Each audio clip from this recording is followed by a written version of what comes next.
Hey guys, and welcome back to another Making My Brother Play Otome games. I'm Kaylin. I'm Nathan. And last time we left off, we were talking with Heisuke here about Who was bemoaning about his regrets. I don't quite remember everything else that was going on. Let's see. Memories. It's been a while since we played this game. But anyway, yes, I remember Heisuke being emotional. He was getting really confused about being a Fury and what that meant. And we've run away from the big battle. Yes, we did run away from the big battle. We're separated from everyone else right now. So let's find out what happens. Let's find out what happens. I think a lot about what I'm going to do, but it seems like every time I make the wrong decision, and then I regret it and just want to quit. It's pretty pathetic. Yes, it is pretty pathetic, Heisuke. Just saying. Stick with your decisions, man. You're not the only person who does that. I do, and I'm sure all the other guys have regretted their choices sometimes too. I couldn't stay silent any longer. I reached for him, and when our hands met, I felt him shiver. She touched his hand. Oh my gosh! It's so romantic. My hand wrapped around his. Sometimes all I can think about is the things I've done that I regret. There are days when I hate myself. His hand felt cold, and I gripped it tighter. He didn't pull away. But even on days like that, I just have to look for one thing that can make me happy. If I can find that one thing, then I can deal with whatever else is bothering me. I think that's how we get through life. I'm happy, you know. You might be a Fury, but you're still alive. It was selfish of me to think that, let alone say it, but I didn't want him to die no matter what. Even if that meant he had to become a Fury. I guess I'm kind of selfish, huh? I laughed awkwardly. Yeah, I guess you and I are kind of selfish. So I think it's only fair for you to let me be selfish. Two selfish people does not make for a good relationship, I'm just saying. This is off to a bad start. I want you to stay with me. When we're together, that makes me happy. He didn't mean forever, did he? No, surely he meant until we were out of the forest. Or something. Or something. But my attempts to temper my expectations meant nothing to my heart, which beat rapidly against my chest. Are you sure? I mean, you're really suffering right now, and I couldn't do anything to help you. Couldn't do anything? Are you serious? Man, you're even slower than I thought. Well, she is an Otome game heroine, so... Yes. What are you gonna do? Which is very sad. We're gonna have Oblivious is part of the character. We're gonna have to write our own Otome game with a strong female lead. Who overanalyzes everything? Yeah. So therefore is never oblivious. Yeah, exactly. Okay. I stared at him dumbfounded, but he only laughed. After a moment he looked at me, and though his laughter faded, his grin did not. Thanks, Naomi. I think if you weren't here, I would have gone nuts a long time ago. Well, there's still plenty of time. He let go of my hand and stood, then turned and held it out. This time, he was making the move. I felt happy. Alright, we gotta hurry. If we don't get there soon, they're all gonna get lonely. Huh. He specifically mentioned Shinpachi and Sano in that line. Right. It didn't matter how far away Osaka Castle was. So long as I was with Heisuke, everything would be alright. That was when I heard them. Shogunate soldiers! That was a really frenzied yell. Heisuke! I know, come on! Well, never a dull moment. Heisuke pulled me through the woods as the voices of our pursuers echoed behind us. The forest reflected the sound in such a way that at times it felt like we'd been surrounded. Heisuke gripped my hand tighter. Don't worry, I'm with you. And they can't shoot at us here. Well, they could. Try. They could certainly try. Right. Eventually the voices behind us began to fade. It seemed we'd finally lost them when a new problem appeared. A far, far worse problem. Oh boy, Cliff. Kazama Hamagiri! Well... Well... And we thought we were away from them. Cliff would have been worse. Would it? Would it really? Cliff would have been better. Cliff would have been better. Cliff might have been better. Well, What are you doing here? Two of the people I least wanted to see had been waiting for us, and we'd run right to them. When it rains, it pours. This war is approaching its climax. I didn't want to take the risk that you might die somehow in the coming conflagration. I cannot pronounce that one. Conflagration. Conflagration? But I understand that it's hard to pronounce it in the creeper voice.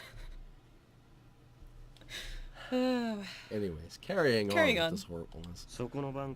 After all, this fool with you is useless.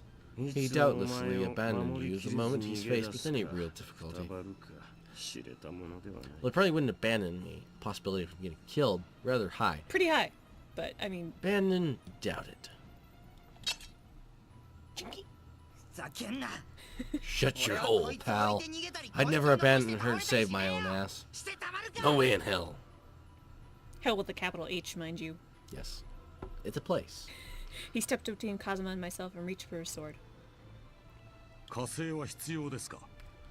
Will you need any assistance? Need my assistance? Are you mocking me, Amagiri? I can't forgive that, you know.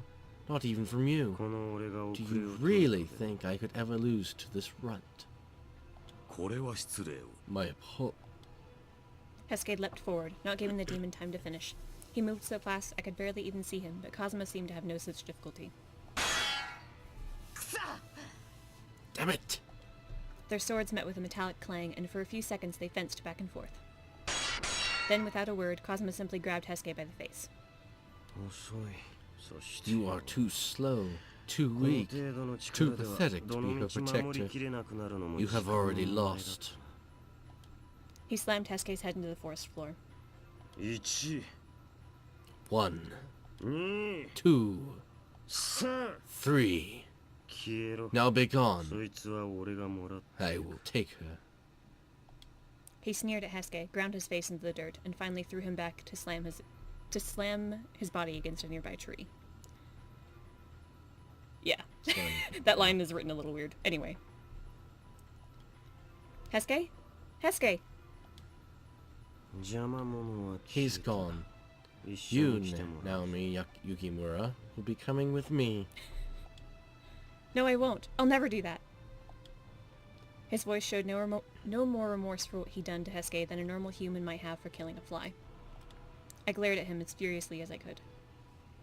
Gonna stare him down until he's... Stare him down! Then Amagiri spoke. Intriguing. It seems your fight is not quite ended. He seems different from what he was when last we fought. Oh, right. Kazuma doesn't know that he's a Fury at this point. What? What are you? A streak of cold steel appeared out of nowhere and slipped across Kazuma's cheek, leaving behind a thin line of blossoming red. You missed! You missed. You had the chance, and you missed. I followed the steel to its wield. Heisuke! Oh, thank goodness. Still alive? Bastard.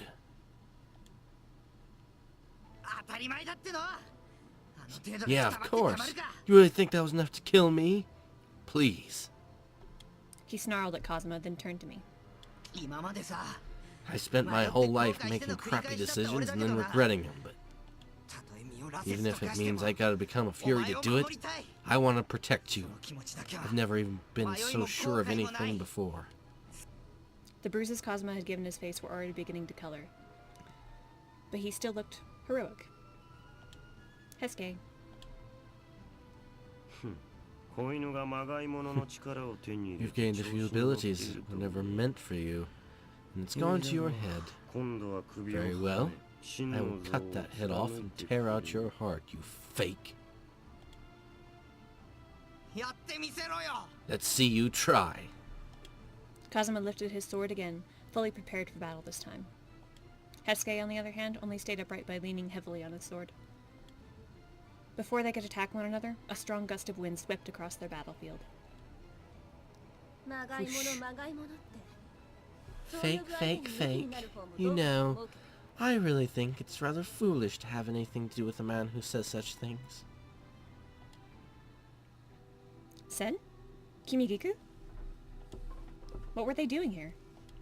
Kazuma and Amagiri seemed surprised to see a stranger suddenly appear as well, but not nearly so much as I. She gave me a warm smile and glanced around until her gaze landed on Heisuke. Todo, was it? You've done well. He frowned and his eyes flicked back and forth from me to Sen.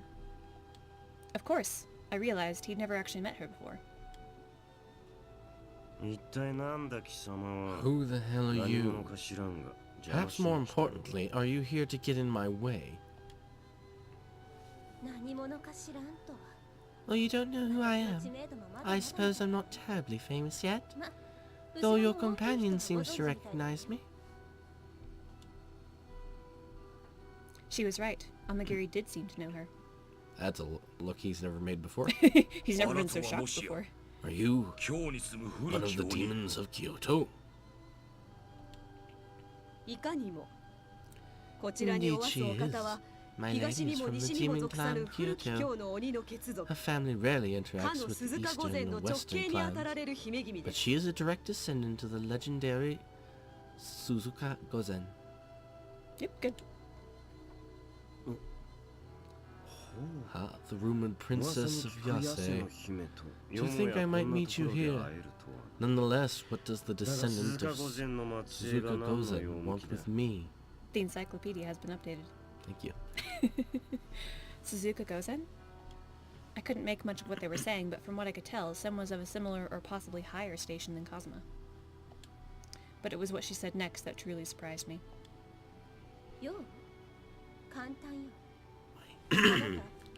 Why am I here? That is simple. You have made it clear that you wish to have Naomi. A female demon give birth to your offspring. However, you have another option, a superior option, right here. Ha ha ho! Oh ho! But the only other female demon present, indeed the only other female demon I was aware of, was Sen herself. Surely she couldn't mean... Kazuma frowned. What are you saying? Exactly what I appear to be saying. If you are so set on having a child, then I shall produce one for you. I ask only that you cease your pursuit of Naomi. What? She really did intend to take my place. I see. Then you're offering to become my wife? Wife? Oh goodness, no. No one said anything about wives. I do not intend to marry you or become a part of the Kazuma clan in any way. This is merely a contract, would perhaps be the best word, in the interest of maintaining a strong demonic lineage. Her own glare easily matched his. Kazuma smiled. I see. Well, you will bear my child. Then it is certainly more than I could hope for. However, I see no reason to abandon my current. You insolent, ungrateful knave! Know your place! Whoa. Kazuma jerked as if he'd been struck. I could never have imagined that she could be so furious. The look she gave him was almost haughty. What can possibly offer you a more prestigious lineage than mine? Your child would be a descendant of Suzuka Gozen. You could take as many wives as you wished, but you would never sire again. To even consider another woman as mother to your child's utter folly. You are the head of the Kazuma clan. Surely you have the foresight to see that. You have an impertinent mouth. His eyes narrowed to angry slits. But his fury lasted only a moment, and then a thin smile split his face. Nonetheless, this is an interesting proposition. I see you have not inherited the elegance of your predecessor, however. Very well. Once the Satsuma have overthrown the shogunate, I will come for you. I suspect that will be soon. He gestured to Amagiri, and they turned to leave. They had gone several steps when Kazuma looked back over his shoulder at Heisuke and grinned. You were lucky this time, fake. I won't kill you for now, but if, or should I say when, that mind of yours does break, I will.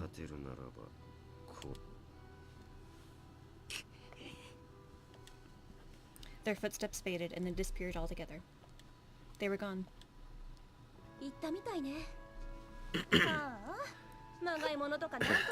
don't think I can do this one today. That's alright. At last, and such a rude departure. I have no doubt he would call you a fake with his dying breath. She smiled softly, somewhat at odds with the excessively regal bearing she'd adopted for Cosma. She had to show him his place. Her sudden changes in behavior had left poor Heisuke rather confused. I knew it wasn't exactly the time for it, but I found his consternation funny. Thank you both for helping me. No, you needn't thank me. It is my lady who deserves your gratitude. I have done nothing. However, we must go now. Those men were the greatest threat, but the Imperial Army is still nearby. I'd almost forgotten. How can you forget about a whole army? Right. Kinda forgot about that. Good job, Heisuke, you forgot too.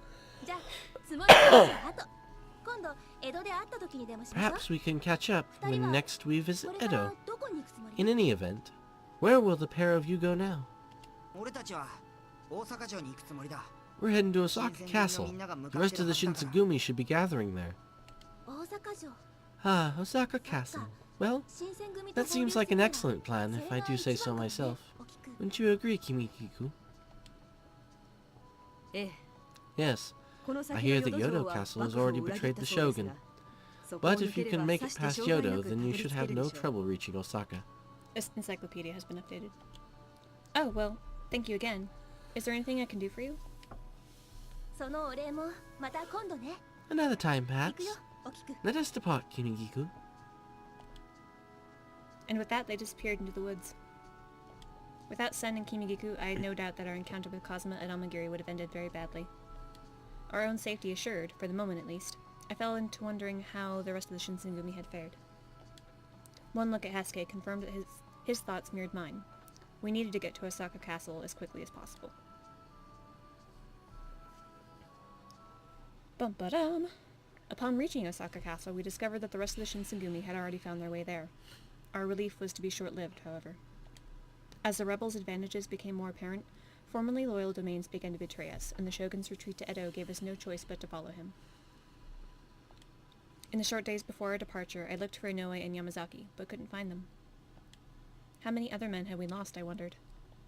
The battle at Toba-Fushimi had been intense, but Sana had returned from it unharmed. I should have been glad. So many had died, but all I felt was apprehension and fear. He made me scared. Chapter 5. Chapter 5. We got a little glimpse of Heisuke. Yep. That means we're on Heisuke's route. We are in Heisuke's route. We're on Heisuke's route. How cute.